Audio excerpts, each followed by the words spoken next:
What's up, y'all? This is Kev Jones, one half of the Will and Kev Show, and I'm here to do a comparison. That's right, I got two cameras, came out the exact same time, and I'm gonna really just break it down to you the way that Will and Kev do. Stay tuned.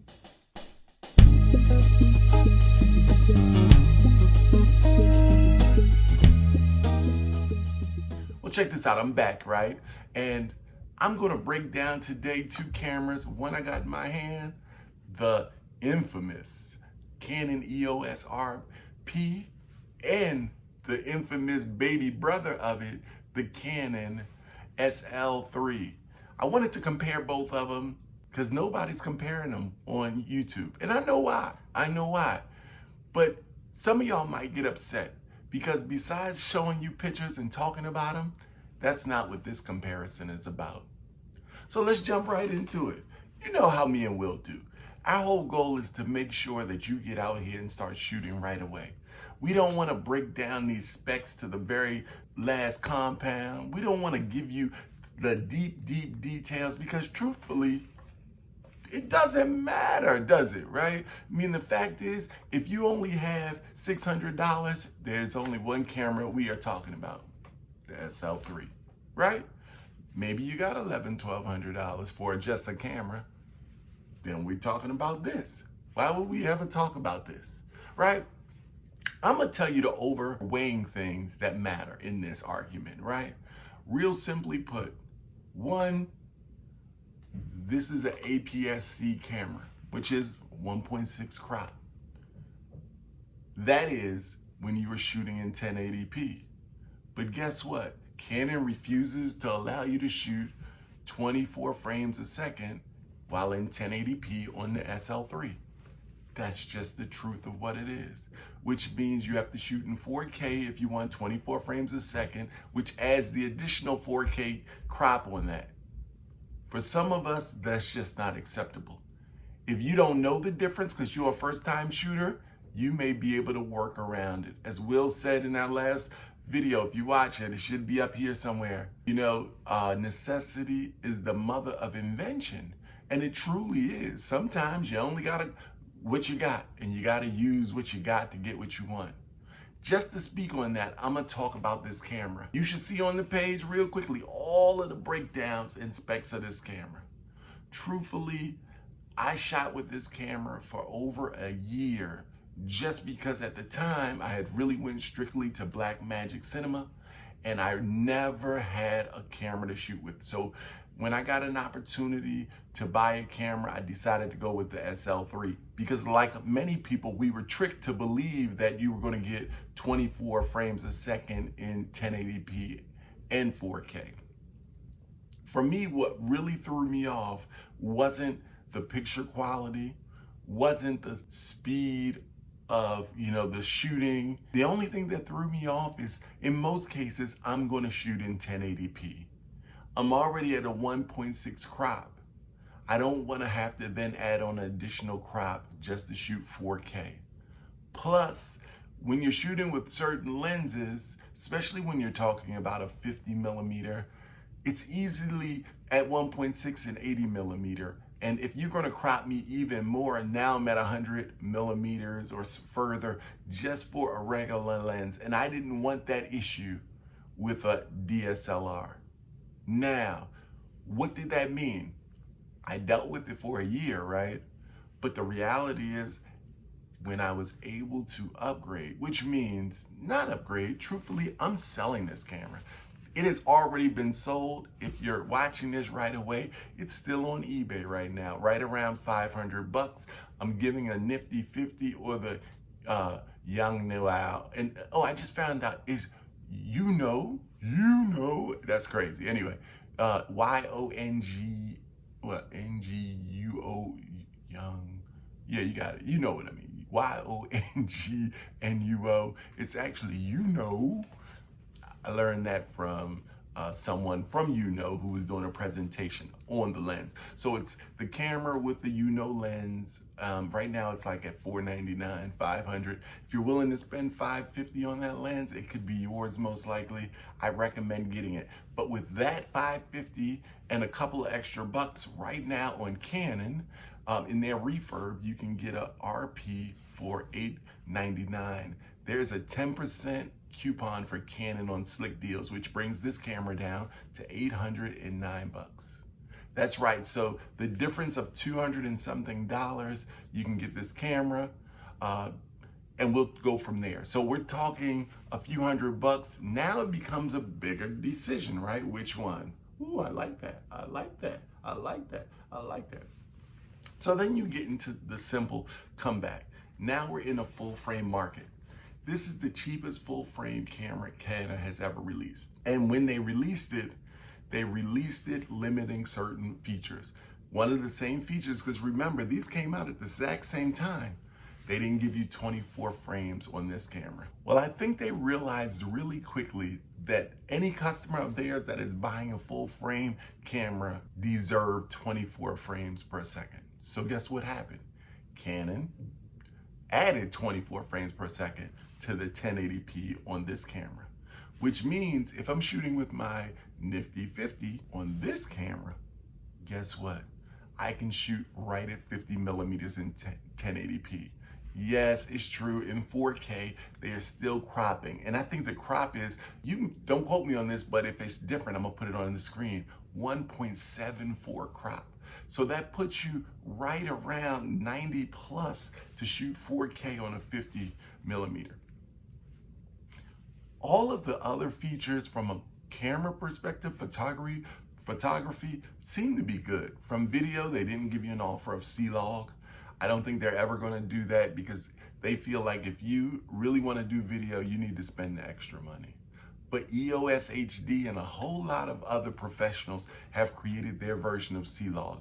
Is it as good as C-Log? No. But guess what? For people on a budget, it will do just fine. The other things about this camera that I have noticed in my short time of having it is that they pretty much stuck to the old philosophy of the display of how things are laid out on the camera set, which means if you come from an old school T2i kind of setup, it's pretty much going to be the same for you. But the best feature that I like that they did in these R series cameras, where they said, hey, we know you might have a APS-C lens, and that's what I'm about to get into, lenses. When you're shooting in full frame, these cameras truly require a full frame lens. A lot of people don't know what that means.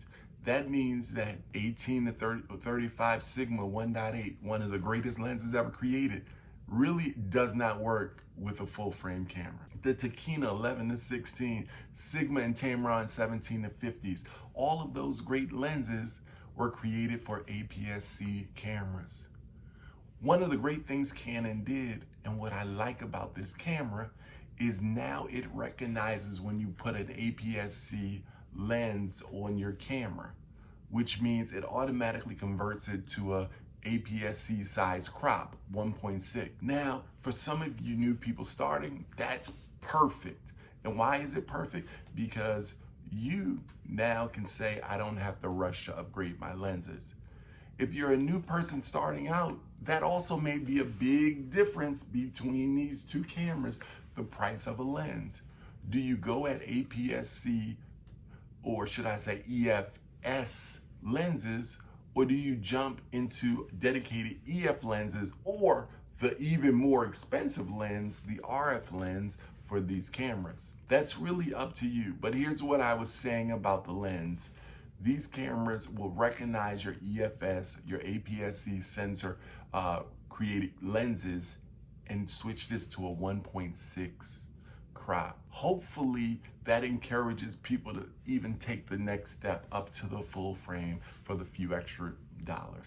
I'll be honest, for me, I can't get around that not having 24 frames at 1080p. It just doesn't make sense. Not sure why Canon did it on this, but if you don't really require that 24 frames per second at 1080p, the images on this camera are phenomenal. Maybe I'll throw up an image I took. And these are not professionally corrected, and trust me, I can do image correction. I did a little bit, but really these are pretty much straight out of the camera. If you know how to take a picture or you're willing to learn how to take a picture, these are both amazing cameras. Now, there are so many people out there that are doing comparisons against full frame and APC sensors. Here's what I know. A full frame sensor, utilizing it at full frame, will always take a better picture than an APS-C with the same lens. Why? Who knows? I'm sure there's some experts out here that will tell you why. Maybe because it lets a little more light in. Maybe because it has better bokeh. All of the things that you learn watching 8 million YouTube videos about what makes full frame great. But the reality is, sometimes APS-C cameras are all you really need. And I'll be honest, you can critique a lot of pictures, but unless you have the pictures side by side, APS-C sensors look phenomenal. And here's some bonuses about both cameras that you should know. APS-C cameras make you never worry about buying EF or RF lenses. And you can get great deals on APS-C lenses, your EFS mount lenses. I promise you, great deals. I have a solid 6 or 7 lenses that I bought exclusively for my APS-C sensor cameras. And they are phenomenal lenses. Those Sigmas, I'm a big fan of Sigmas. I mean, I start from the 10 to the 20 to the 17 to the 50 to the 24 to 70 to the 70 to 200. I got them all. Now, do they work with EF? We'll see. We will see. And I have some 51.4s, a 35 2.0, which I know do work with these. My point to you is make sure you think about what lenses you're going to get before you buy a camera. Because when it comes to this, I saw this camera and a person had a 15 to 35 RF Canon lens on it. Come to find out, that lens by itself costs twice, 2.5, maybe 3 times, depending where you buy it or when you buy it, more than the camera. That lens currently on sale is $22.99 by itself. You know how many lenses you can buy for this for $2,299?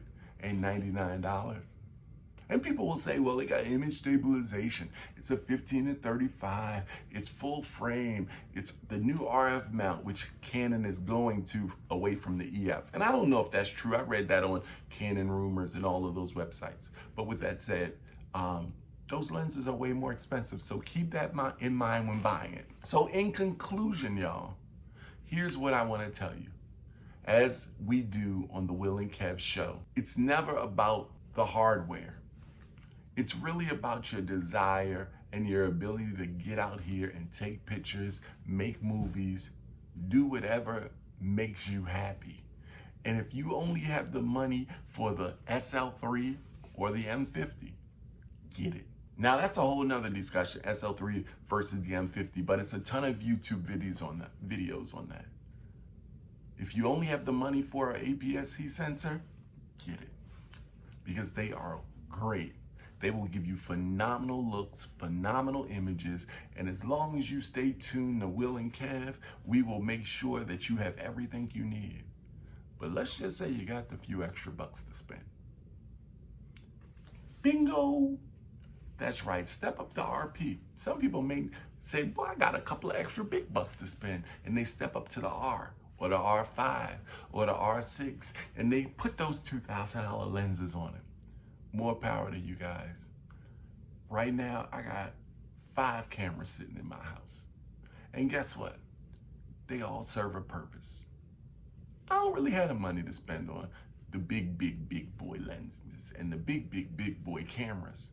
But guess what? I make wise decisions, I work hard, and I think my work looks great.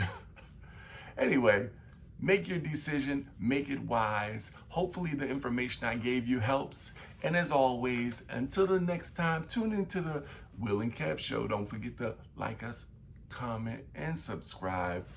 Thank you. We appreciate it. Anything we can do for you, let us know in the email, willandkevshow@gmail.com. Until the next time, peace.